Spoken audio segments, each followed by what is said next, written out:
Ladies and gentlemen, it is aching and it is very concerning to hear about all these problems that the government just talked about, and they are very important issues and very real ones.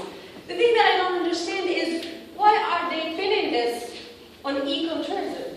You see, the definition according to the International Ecotourism Society, ecotourism is, and I quote, responsible travel to natural areas that conserves the environment and improves the well-being of local people.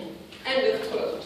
Now that, ladies and gentlemen, is a definition of ecotourism, and its misinterpretation with any other kind of tourism in nature, that is something that needs to be reconsidered.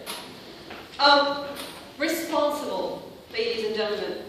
It appeals to responsible travelers that take special interest in nature and culture, and nature and culture.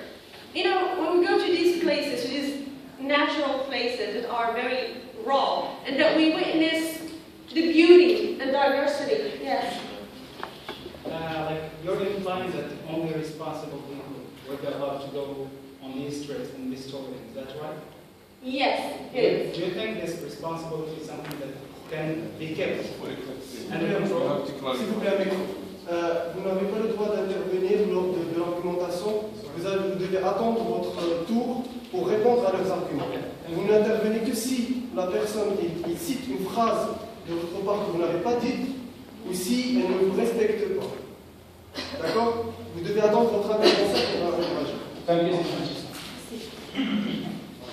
Like I was saying, it appeals to responsible people, so whatever the definition of responsible is, I don't know what they didn't really understand about responsible, but I will continue.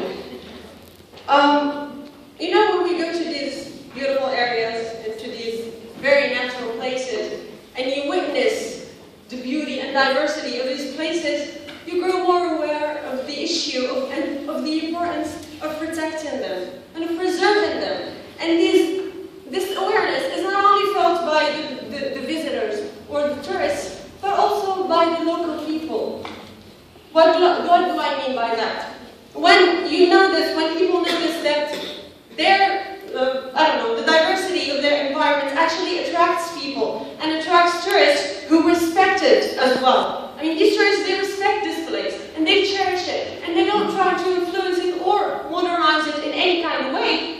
The importance of protecting it becomes of a higher issue, meaning there will be less cutting trees, there will be less messing with the local ecosystem, meaning there will be less unmobilized hunt, and there will even be less opportunities for these areas to be agricultural or even industrial. Another important point, money. For many countries, ecotourism is not simply a marginal activity to finance the protection of the environment, but is a major contributor to the national economy.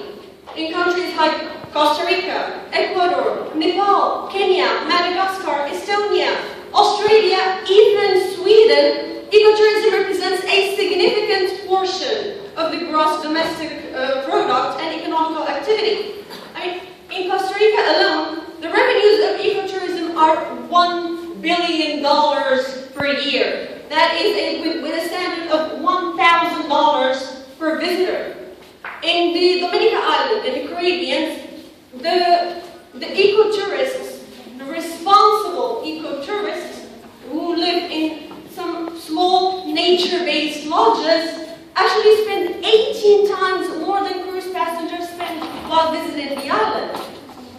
And the most important thing of all this is that this money actually goes directly to the local people and not to the coffers of the government. I cite Ecotourism Society Pakistan explains, and I quote, ecotourism is a travel activity that ensures direct financial support to local destinations where travelers are visiting. I'm still quoting. It supports small stakeholders